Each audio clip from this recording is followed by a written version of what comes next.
नमस्कार, मी सेजल पुरवार. या बातमीपत्रात तुम्हा सर्वांचं स्वागत. पुढे पाहणार आहोत न्यूज टॉप 9. सुरुवातीला बातम्या निवडणुकांसंदर्भातल्या. नगर परिषद आणि नगरपंचायतीच्या निवडणूक प्रचाराचा आजचा शेवटचा दिवस. उद्या 246 नगरपरिषदा, 42 नगरपंचायतींसाठी मतदान प्रक्रिया. 3 तारखेला निकाल होणार जाहीर. मुख्यमंत्री फडणवीस यांची आज बीड, पैठण, आळंदीमध्ये प्रचार सभा, तर उपमुख्यमंत्री एकनाथ शिंदे यांच्या पैठण आणि कन्नडमध्ये प्रचार सभा पडणार पार.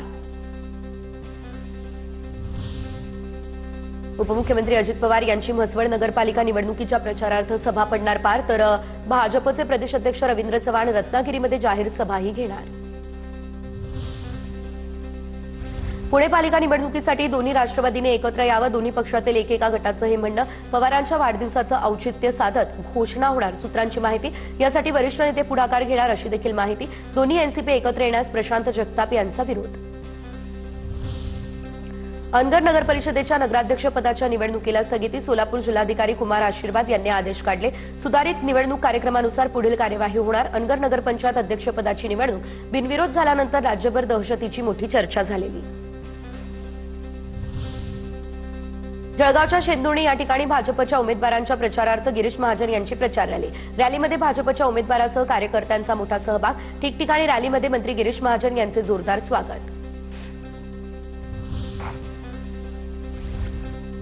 जळगावमधल्या नशिराबादमध्ये भाजप आणि सेनेच्या उमेदवाराच्या प्रचारार्थ रॅलीमध्ये मंत्री गुलाबराव पाटील आणि आमदार सुरेश भोळे सहभागी. गुलाबराव पाटील यांचं कार्यकर्त्यांकडून जंगी स्वागत. सोलापूरच्या कुर्डुवाडीमध्ये ठाकरेंच्या शिवसेनेकडून मशाल हाती घेत शक्तीप्रदर्शन. जिल्हा प्रमुखासाठी धनंजय डिकोळे, तर नगराध्यक्षपदाच्या उमेदवार असलेल्या जयश्री भिसे यांच्या नेतृत्वाखाली आता मोर्चाचं आयोजन.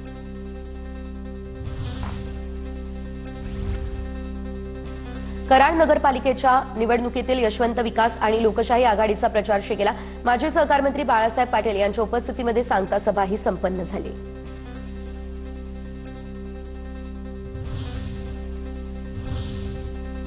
आणि आता पुढे बातम्या पाहणार आहोत स्थानिक निवडणुकीसंदर्भातल्या. धारणी नगरपंचायतीमध्ये अपक्ष उमेदवार कमल सिंग बैस ठाकूर यांचा भाजप उमेदवार सुनील चौतमल यांना पाठिंबा. अमरावतीच्या धारणी नगरपंचायत निवडणुकीमध्ये काँग्रेस आणि भाजप यांच्यामध्ये काटेकी टक्कर.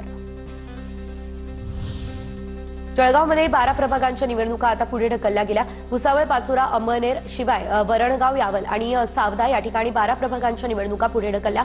4 तारखेला जिल्हाधिकारी पुन्हा निवडणूक कार्यक्रम करणार जाहीर. परभणीमध्ये 2 नगरपालिकेची निवडणूक जी आहे ती रद्द करण्यात आलेली आहे. प्रभाग आरक्षणाची न्यायालयीन प्रक्रिया सुरू असल्यानं निवडणुका रद्द झाल्याची माहिती मिळते. प्रभाग क्रमांक 1B आणि प्रभाग क्रमांक 10B या ठिकाणची निवडणूक बंद. रत्नागिरी नगर परिषदेच्या प्रभाग क्रमांक 10ची निवडणूक स्थगित. नगरसेवकांच्या निवडणुका या 20 डिसेंबरला होणार. उमेदवारी अर्ज अवैध ठरवल्या प्रकरणात अपिलाचे निकाल उशिरानं लागले, त्यामुळे निवडणूक स्थगित. परभणीमध्ये 2 नगरपालिकांची निवडणूक रद्द. प्रभाग आरक्षणाची न्यायालयीन प्रक्रिया सुरू असल्यानं निवडणुका रद्द झाल्याची माहिती. प्रभाग क्रमांक 1B आणि प्रभाग क्रमांक 10B या ठिकाणची निवडणूक बंद. नागपूरच्या 4 पालिका आणि एका नगरपंचायतीमधील 12 वॉर्डातील निवडणुकांना स्थगिती. कोंढाळी नगरपंचायतीमधील प्रभाग 8 आणि 16मध्ये निवडणुकीला स्थगिती. बीडच्या परळीमधील नगरसेवक पदाच्या 5 जागांच्या निवडणुका या लांबणीवरती. आक्षेप नोंदवल्यानंतर 3 प्रभागातील निवडणुका 20 डिसेंबर रोजी होणार. यवतमाळ पालिकेची निवडणूक ही 2 डिसेंबरलाच झाली पाहिजे. उमेदवारांच्या जिल्हाधिकारी कार्यालयावरती धडक. निवडणूक प्रक्रियेमध्ये अधिकाऱ्यांची चूक, उमेदवारांची आक्रमक भूमिका.